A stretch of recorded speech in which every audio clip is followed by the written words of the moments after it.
Well, all you wonderful, beautiful people, thank you so much for clicking on my channel, and today I'm very excited to start a new series that I'm going to be calling Artists That Deserve More Love. The concept behind this is pretty self-explanatory. There are so many amazing bands and musicians out there that don't get the love they deserve, and so I feel like shining a spotlight on them, even though most of them are probably bigger than me.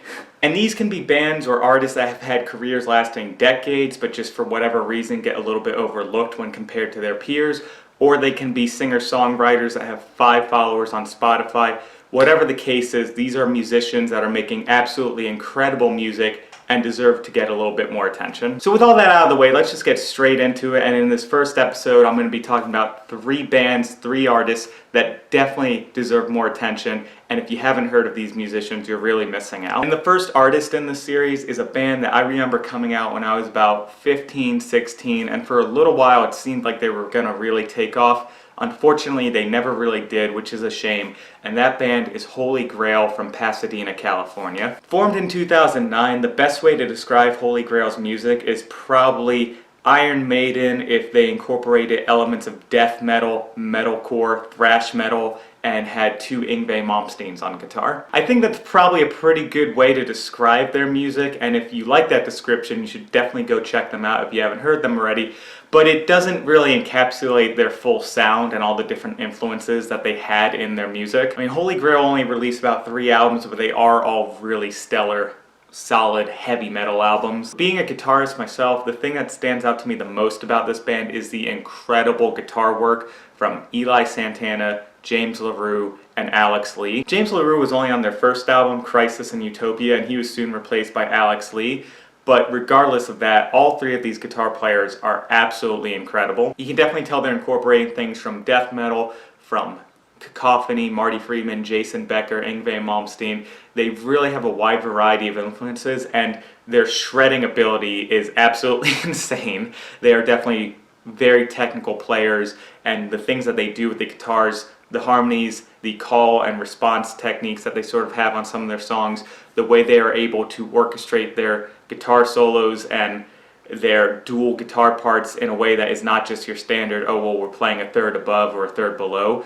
It's really interesting to hear. They definitely work together well no matter what the duo of guitarists is, whether it's James LaRue and Eli Santana, or later on with Eli Santana and Alex Lee. And although I'm talking about how great of heavy metal guitar players these guys are, they do have more than that also. A couple of my favorite Holy Grail songs are the songs where they get to showcase their classical playing, their acoustic playing. The rhythm section of the band is also really tight. When they have the songs where they slow down a bit or have drop tunings, they are really able to groove. As for the vocals, James Paul Luna is a really solid singer. With regards to the band's lyrics, I had a friend that described it once as Holy Grail being the type of band you want to listen to when you just want to hear about Vikings and demons fucking shit up. And I think that's a pretty good way of describing the lyrics in their songs. Now, as of the time of writing and recording this video, Holy Grail has only released 3 albums, being 2010's Crisis in Utopia, 2013's Ride the Void, and 2016's Times of Pride and Peril. It's been quite a while since their last release, so we're probably not going to get another album from them. It seems like they've sort of disbanded. But with that being said, these 3 albums are all really solid, really incredible, just kind of thrashy heavy metal albums. For me personally, if you were trying to get into them and you asked me what songs should you start with, these would be the ones I would recommend. The song Black Lotus is a 9-minute long epic song about a misguided quest for immortality with some of the most impressive twin lead guitar work I've ever heard. My Last Attack is the first song on their first album, so it's what they want you to hear if you're getting into them for the first time. It's a really great introduction to the band as a whole. Nocturne in D minor and The Blackest Night are 2 songs that go together on their first album. Nocturne in D minor is just an acoustic, classical instrumental, and The Blackest Night is a mid-paced, really rocking song with some pretty sinister lyrics. Those 2 songs combined together really are something special. Another really great song from Holy Grail is Too Decayed to Wait from their second album. It's just a really fast, insanely technical song. It's only about 4.5 minutes long, but the amount of guitar work and the amount of sections in the song that they pack in that 4.5 minutes makes it feel like it is much longer than it is. There's so much going on in that song. that every single time I listen to it, I pick up on something new. Okay, and then the next artist that I want to talk about is an artist who, at the time of me writing and recording this, only has about 70 subscribers on her YouTube topic, which is really a shame because she is amazing, and that is Lady Moon. So taking a complete 180 from what Holy Grail is, a super thrashy heavy metal band, we're talking about Lady Moon, who is a singer-songwriter who does renditions of classic folk songs, classic Celtic songs, Scottish, Irish. At the time of me recording this video, she only has one album out, Fairy's Love Song, and it doesn't seem like she's been active for years. But with that being said, I'm super grateful that this one album is out because her renditions of these traditional songs are some of my favorites that I've ever heard. I mean, the production on this album is incredible, especially when you consider the fact that it was almost certainly self-produced. The reverb on the tracks is perfect. It adds just the amount of ambience and just the amount of blend that you want between the parts. The guitar parts, the strings, the vocals, they all really mesh well together and sound cohesive as a unit.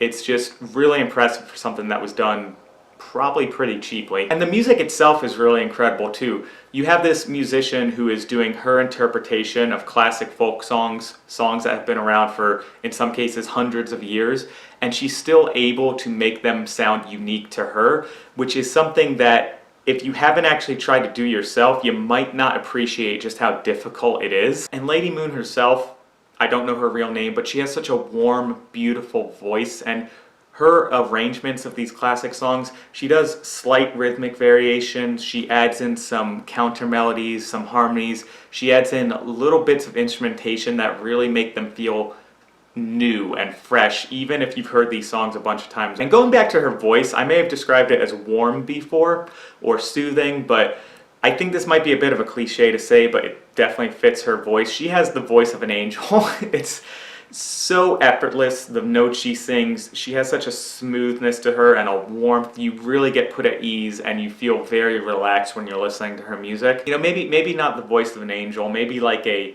Celtic fairy or a Gaia goddess or some sort of mage. Something like that might fit her music a bit better. The point that I'm making is it's very good. So if you're kind of intrigued and you want to get into Lady Moon, I would say just start off with her one and only album, Fairy's Love Song. I would also say this is Lady Moon that I'm talking about, not Lady Moon Cries, who is a separate folk singer who is also really good.